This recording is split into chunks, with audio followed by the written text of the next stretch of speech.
ये most important है, बहुत ही अच्छे से समझना है। क्वेश्चन है उस विकल्प का चयन करें जिसका तीसरी संख्या से के साथ वही संबंध है जो दूसरी संख्या का पहली संख्या से है।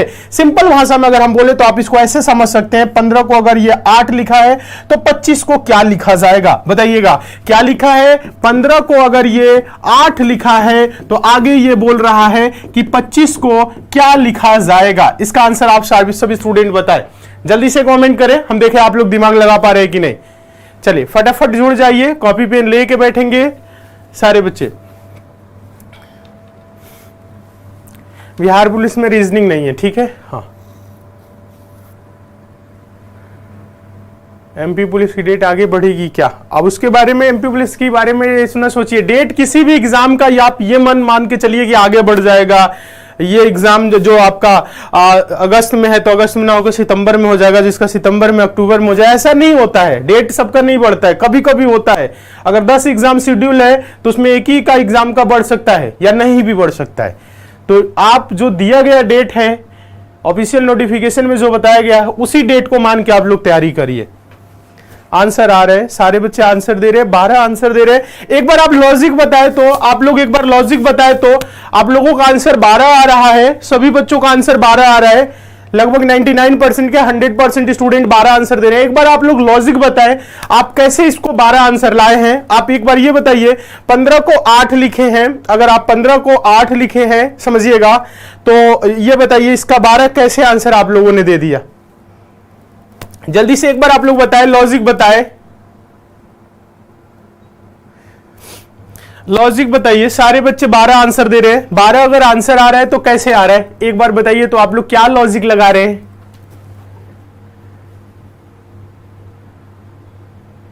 सोलह भी आ रहा है, 12, 16, 14, 10 सब आ रहा है। अब आप लोगों को अब सब आने लगा। अब लॉजिक पूछ दिए, लॉजिक किसी को नहीं पता है, बस 12 होगा सर, कैसे 12 कर दे रहे हैं।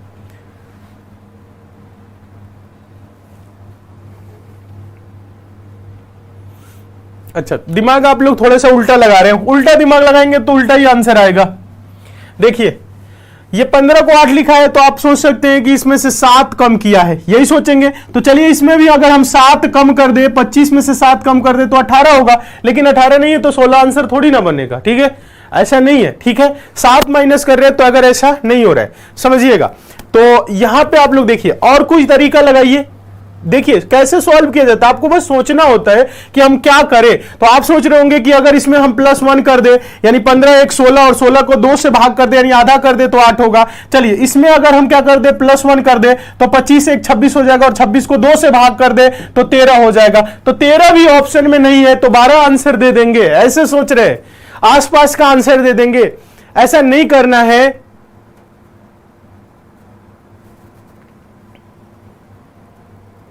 अच्छा 12 दूना के 24 + 1 25, तो 8 दूना के 16 1 17 होना चाहिए ना। अगर ऐसे कर रहे हैं तो +1 -1 दोनों में एक चीज नहीं होता है कि एक में +1 करेंगे एक में -1 करेंगे, ऐसा नहीं है, ठीक है। ऐसा नहीं है, समझिएगा, ऐसे भी नहीं होगा। देखिए समझिए, थोड़ा सा समझने का प्रयास करेंगे। अगर देखिए समझिएगा 15 को 8 लिखा है तो आप और कुछ सोचिए क्या कर सकते हैं 15 को हम 8 करने के लिए। देखिए 15 को 8 लिखा है तो देखिएगा अगर हम करें 15 को क्या करें 5 से भाग कर दे और 5 इसमें जोड़ दे तो ये 5 तिहाई 15 + 3 यानी क्या हो जाएगा 5 तिहाई 15 3 और प्लस में यह है 5, तो 3 + 5 क्या होगा 8। अगर ऐसे 8 दिया है तो चलिए इसको भी हम ऐसे ही करेंगे। 25 को क्या करेंगे 5 से भाग करिए और 5 जोड़ दीजिए। किया जा रहा है भागे, ध्यान दीजिएगा, किया जा रहा है भागे 5, उसके बाद से क्या किया जा रहा है +5। लॉजिक लगा तो ये 5 से भाग करेंगे तो 5 बचे 25 और प्लस में 5, ध्यान दीजिएगा, बराबर क्या होगा 10। क्या 10 यहां पे हो सकता है? हां होगा, क्योंकि ऑप्शन नंबर ए में दिया है। अब बताइए समझ में आया कि नहीं।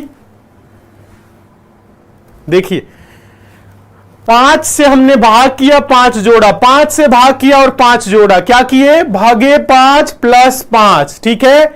हाँ क्लियर है। अब बताइए, अब सबका 10 सर 10 होगा। अच्छा अभी तुम आप लोग 12 आंसर दे रहे थे, अब बोल रहे हैं कि 10 होगा। ऐसे ही आंसर आप लोग देंगे? बताइए ऐसे ही आंसर आप लोग देंगे? अब सबका आंसर 10 आ गया, सारे बच्चे कन्वर्ट कर लिए 12 को 10 में।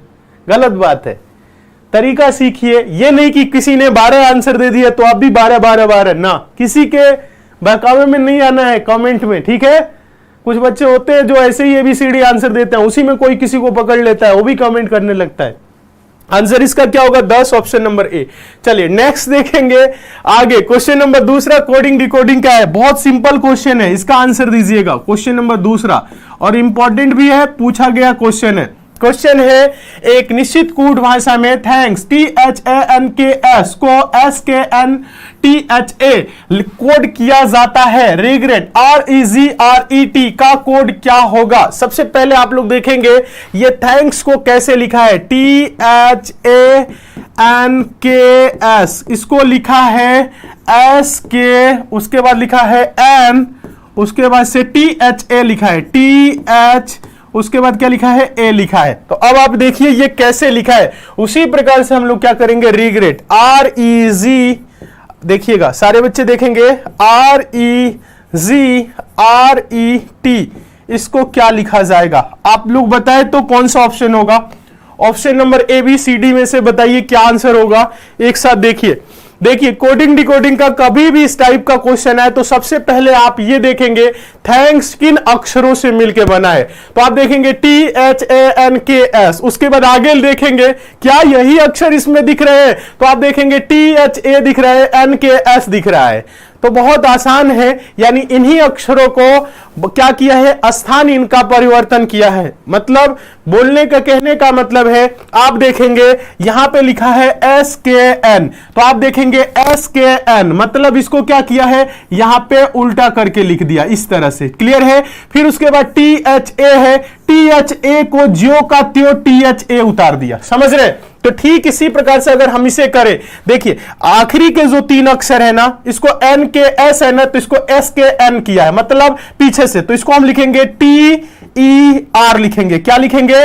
देखिएगा, ये देखिए देखिए NKS है तो इसको SKN कर दिया, तो ये RET है तो इसको TER कर देंगे। उसके बाद से ये THA है, THA को सीधा उठा के रख दिया, तो चलिए इसे भी हम क्या करेंगे, सीधा उठा के रखेंगे, तो ये क्या हो जाएगा, REG हो जाएगा। क्या होगा? उसके बाद से होगा REG, तो आंसर होगा TERREG। बताइएगा TERREG, ऑप्शन नंबर क्या हो जाएगा, सी हो जाएगा। बताइए क्लियर है, समझ में आया कि नहीं?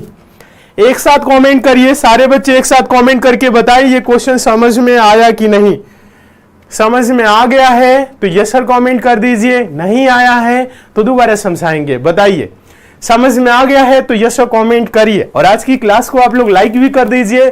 जितने भी नए स्टूडेंट हैं चैनल को सब्सक्राइब कर लीजिए, नोटिफिकेशन बेल आइकन को भी ऑन कर लीजिए। ठीक है, जब आप चैनल को सब्सक्राइब कर लेंगे तो आपके बगल में देखेंगे बेल आइकन का सिंबल बनेगा, उसे क्या करिएगा, बेल आइकन को ऑल नोटिफिकेशन के लिए ऑन कर लीजिएगा, ताकि डेली ये जो क्लास चल रही है इसकी नोटिफिकेशन मिले। ठीक है, चले आगे चले। अच्छा, नेक्स्ट क्वेश्चन नंबर तीसरा, सिंपल है, आसान है, आंसर दीजिए। तो तीसरा, दिए गए विकल्पों में से संबंधित शब्द को चुनिए। नदी का संबंध अगर बांध से है तो यातायात का संबंध किससे होगा? बताइएगा, नदी का संबंध अगर बांध से है तो यातायात का संबंध किससे होगा? जल्दी से कमेंट करें, एक साथ कमेंट करें। हाँ, समझ में आया है? अच्छा, पिछला क्वेश्चन समझ में आया तो इसका आंसर आप लोग दीजिए। इसका आंसर आप सारे बच्चे दीजिए, क्या होगा इस क्वेश्चन का आंसर? जल्दी से बताएं, एक साथ आप लोग कमेंट करें, एक साथ कमेंट करें, सारे स्टूडेंट एक साथ कमेंट करें। सर आज तो मेरा नाम लीजिए, अभी नाम लेंगे, अभी नाम लेंगे आप लोगों को, आप लोगों का सबका नाम लेंगे, अभी टेस्ट के लिए क्वेश्चन पूछ देंगे। इसका बताइए क्या होगा? बी आंसर आ रहा है, वाहन। वाहन, क्या बात है। ABCD सब है लेकिन ज्यादातर बी ऑप्शन आ रहा है। थोड़ा सा सोचिए, इसे सोच तो सकते हैं, दिमाग तो भगवान जी ने इतना दिया है आप लोगों को कि सोच सकते हैं। नदी बांध, नदी बांध, सोचिए, आंसर दीजिए, एक साथ आंसर आप लोग दीजिए। थोड़ा सा दिमाग लगाना है, इस प्रश्न में तो कुछ है ही नहीं।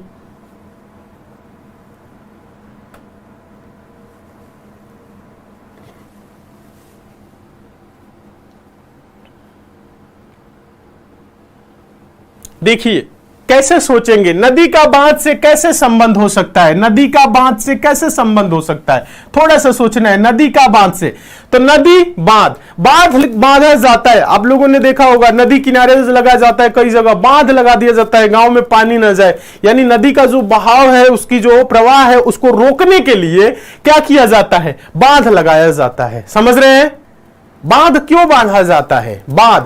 आप लोग छोटा सा अगर एग्जांपल दे तो हम लोग जैसे अभी गांव से ही सभी लोग उतना ज्यादातर तो समझ ही रहे होंगे, खेत में पानी, पानी कई जगह होता है उचास होता है, कई जगह खाल होता है, मतलब समझ रहे हैं ना, और ऊंचा गड्ढा समझ रहे हैं ना, तो पानी वहां बांध लगा दिया जाता है। ऊंचा है तो वहां पे भी लगा दिया जाएगा कि उधर का पानी इधर ना आए, अगर कहीं ज्यादा गड्ढा है तो वहां पे भी लगा दिया जाता है, अगर ढलान है तो उधर पानी ना जाए, बांध बांधा जाता है ना। हम लोग खेत में जो मेढ़ी बोलते हैं या बांध बोलते हैं, समझ सकते हैं, इससे कनेक्ट हो सकते हैं आप लोग। तो बांध क्यों लगाया जाता है, उसके प्रवाह को रोकने के लिए, उसके बहाव को रोकने के लिए, इसीलिए तो, ताकि रुका रहे। तो इसी प्रकार से बांध बांध दिया जाता है कि उसके प्रवाह को हम रोक दे, गांव के तरफ अगर पानी जा रहा है तो उधर ना जाए, गांव में बाढ़ ना आए। उसी प्रकार से यातायात, यानी नदी के प्रवाह को रोकने के लिए हमने बांध लगाया, ठीक है, क्या किया, बांध बांध दिए हम लोग कि नदी के प्रवाह को हम रोक देंगे, उसके जो बहाव है, धारा है, उसको हम रोकेंगे, इधर पानी ना जाए। इसी प्रकार से अगर यातायात को हमें नियंत्रण करना हो,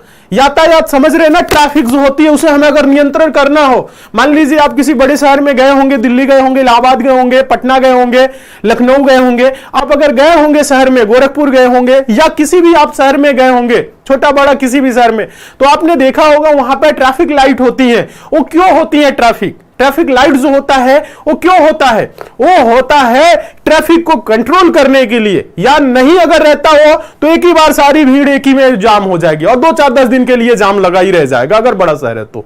समझ रहे, तो यातायात के नियंत्रण के लिए हम लोग क्या करेंगे, वाहन गति पे रोक लगाएंगे। वीथिका मतलब वो पेड़ों के बीच का जो रास्ता होता है वो तो होता नहीं। संकेतक मतलब वो क्या समझ रहे हैं, जो ट्रैफिक लाइट की बात कर रही है, तो हम